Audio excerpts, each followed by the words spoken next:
which include the strong and weak nuclear forces and electromagnetism. This paperclip weighs 0.5 grams. The Earth weighs 6 times 10 to the 21 tons, equivalent to 50 quintillion blue whales or 1 trillion pyramids of Giza, and is 8,000 miles in diameter. It takes an object this large to hold onto a paperclip. Without gravity, all objects on the Earth's surface would fly off into space due to centrifugal force as the planet spins.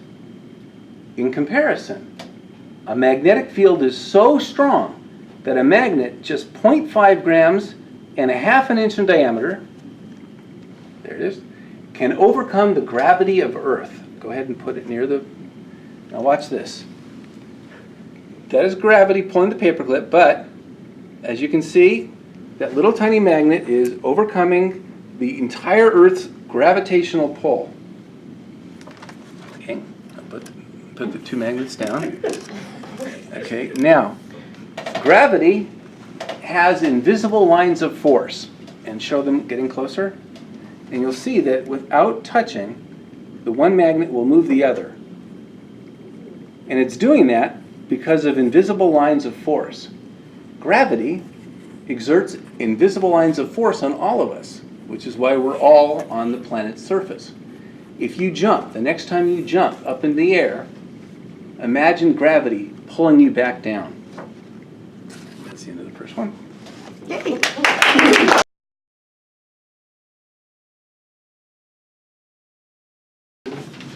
Light. Sunlight is the visible part of the electromagnetic spectrum, which includes gamma and X-rays on the high end and microwave and radio on the low end. We can only sense 0.0035% of this spectrum. Sunlight contains all visible wavelengths. Show the prism. Okay, this is a prism, the crystal prism. What this can do is it can separate light into its separate wavelengths. I don't have sunlight here, so I took a photo of me doing this in the sun. And you can see how it separates the light into its various spectrums, into its various wavelengths. A rainbow is produced when tiny drops of water vapor each act as prisms, separating sunlight into thousands of tiny versions of what this single prism produces. However, as a laser, you got the laser? As a laser is only a single wavelength of light. It passes through a prism intact. And you'll hold the prism up, and you can see that even as she passes it through the prism, all it does, it changes direction as to where it's ending, but it doesn't change color. It's still green, because it is only green. If you were to look at a rainbow, it's like the laser is one of those particular wavelengths. In this case, it's green. I have a red one, there's green, there's all different colors of that. Looks red. It looks red. Looks red? He's colorblind. It's red. I have two. That one's my green one. This one is my red one. The other one's my green one. I don't want to pull it out, take too much time, but you get the point. Okay? That's done. That's it. Yay! Hal. Bill, do you have an intro?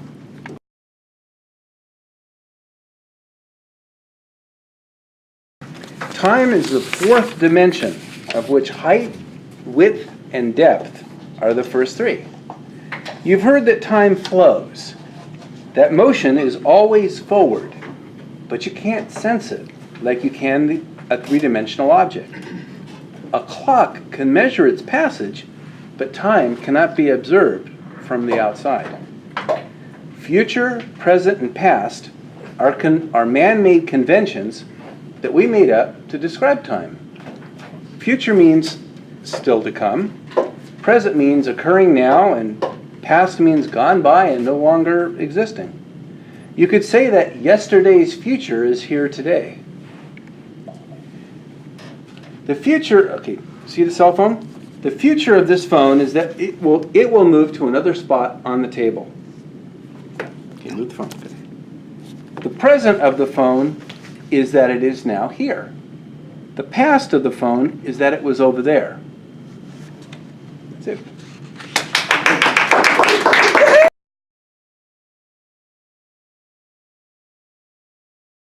There are 4 states of matter.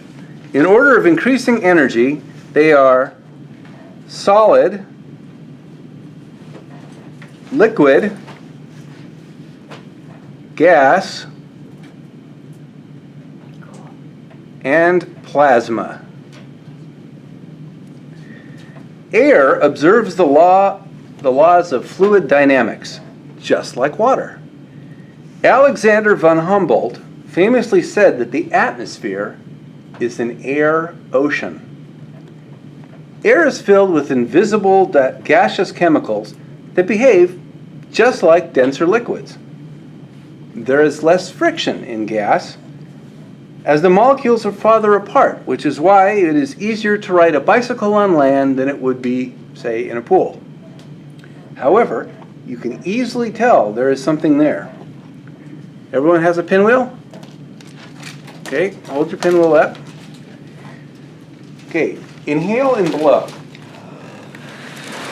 The reason the pinwheel turns is that enough air molecules hit its surface to overcome inertia and the friction of the spindle it is attached to.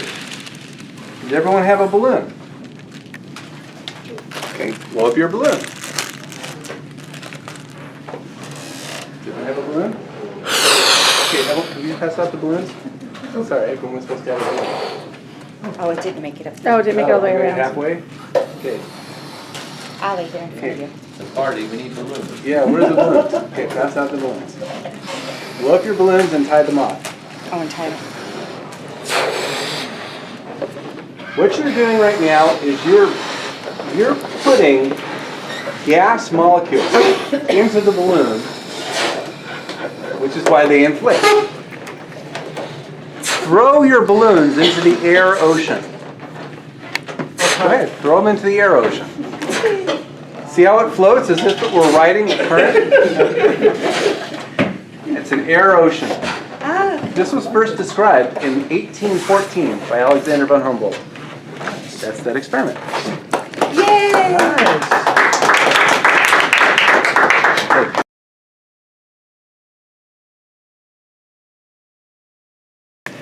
A Mobius strip is a two-sided object that behaves as if it has only one side. As you can see, would you agree that this paper has two sides? Okay. This demonstration will show you the unique properties of a Mobius strip. Go ahead and twist it and tape it together. Okay. She is going to build a Mobius strip, which is, yes, and tape it together. She's taking, all she did was she twisted the paper one time and now she's taping it together. And then take the pen and watch this. She's gonna not lift the pen off the page, off the desk, and she's just gonna pull the Mobius strip through. She's gonna do it on a continuous line in the center. There you go. Okay, keep going. There you go. Don't lift the pen. Okay. I know, it's kind of hard. Keep going. Watch this. This is very cool. Okay. Okay. Keep going. There you go. Okay. There you go. Don't lift the pen. Keep going. Almost done. Okay. And okay, keep going. Good. Pull it through. A little bit more. There it is. There we go. Okay. Keep going. Okay, connect the dots. There we go. Okay. Did everyone see that she did not lift the pen off the desk? Go ahead and undo the paper. And as you'll notice, the paper has a line on both sides. Pretty miraculous. It's a very unusual type of situation. I'll get this over here. Lisa. As you'll notice, this Mobius strip, these are ants crawling on the Mobius strip. And if you just look, if you just follow one, you'll see that even though they're crawling on one side, they're going to cover the entire strip of paper, or in this case, the path. A Mobius strip is a topological mystery. In fact, it's not magic, it is topology. Okay, that's it for now.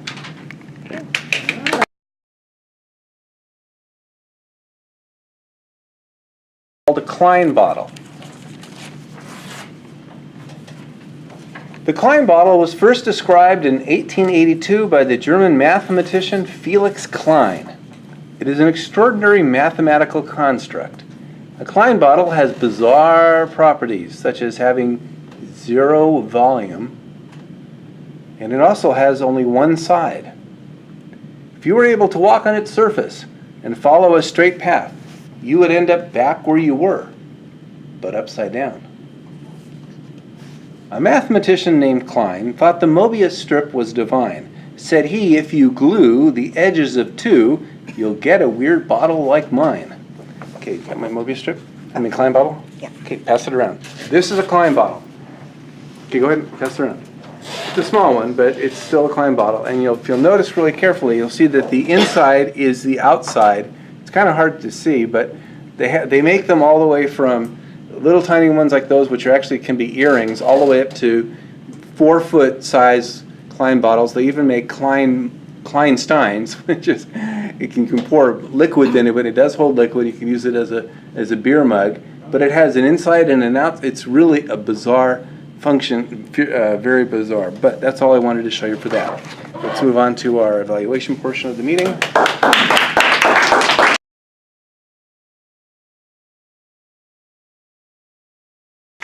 PI. Susan talked a little bit about it today, and there's a pi, and as you can see, there's a symbol on There's it. the symbol.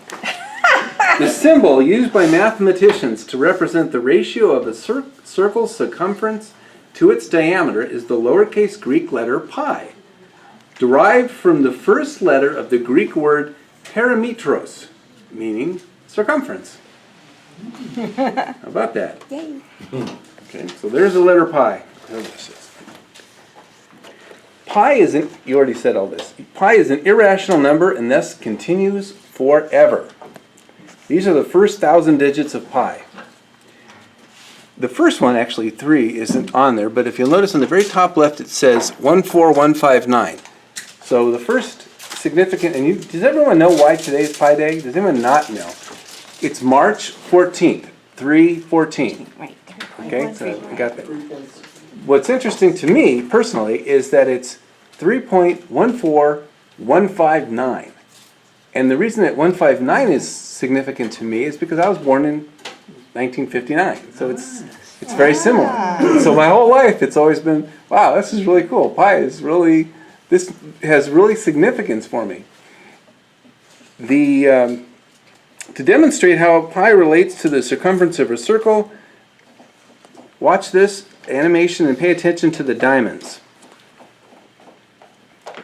Okay, there's 4 circles.